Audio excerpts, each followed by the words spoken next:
সবাইকে ইউএনসি ট্রাস্টের পক্ষ থেকে শুভেচ্ছা জানিয়ে তোমাদের সামনে এবার দেখো কি অঙ্ক নিয়ে আসছি। অধ্যায় 3 অনুশীলনে 3.2 প্রশ্ন নং 13, যদি a plus b plus c equal to 0 হয় তবে দেখাও যে ক a cube plus b cube plus c cube equal to 3abc এবং খ হচ্ছে বি প্লাস সির whole square divided by 3bc plus c plus a এর whole square divided by 3ca plus a plus b এর whole square divided by 3ab equal to 1।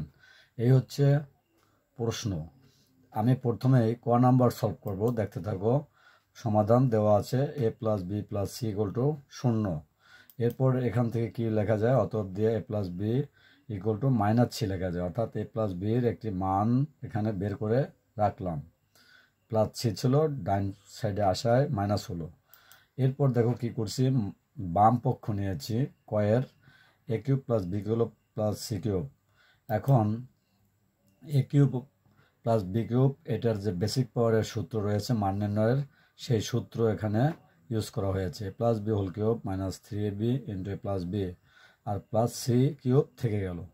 আশা করছি এখানে basic পাওয়ারের সূত্রটি বুঝতে পেরেছ। এরপর দেখতে থাকো, এখানে মান যে পেয়েছিলাম সেই মান এখানে কিন্তু ইউজ করা হয়েছে। এ প্লাস বি এর মান বসিয়ে দেওয়া হলো -3 এর whole cube minus 3ab into -3 আবার মান বসিয়ে দেওয়া হলো প্লাস সি কিউব থেকে গেল। এখন কি করছি, এটাকে ভেঙে দিয়েছি। -সি কিউবরে ভেঙে দিলে যেহেতু বেজোড় সংখ্যা, এই কারণে -সি কিউব থেকে যায়। প্লাস মাঝে মাঝে প্লাস 3abc এখানে থাকে আর প্লাস সি কিউব থেকে গেল। এখন -সি কিউব আর প্লাস সি কিউব কেটে যায়, তাহলে এখানে কি থাকে, এখানে থাকে ইকুয়াল টু 3abc। তাহলে দেখো কয়ের কিন্তু রাইট হ্যান্ড সাইড চলে আসছে 3abc। সুতরাং দিয়ে লেখা যায় বাম পক্ষ ইকুয়াল টু ডান পক্ষ প্রমাণিত। এই অঙ্কগুলো সাধারণত সপ্তম, অষ্টম, নবম, দশম এসেছি যে কোনো ক্লাসে আসতে পারে। যে যেখান থেকে দেখছো, তোমাদের কাছে আমি ধারাবাহিকভাবে অনেক অঙ্কগুলো তুলে ধরছি। এছাড়া বেসিক পাওয়ারের সূত্র নিয়ে আমি অ্যানালাইসিস করেছি আমার সূর্যকান্ত পেজে।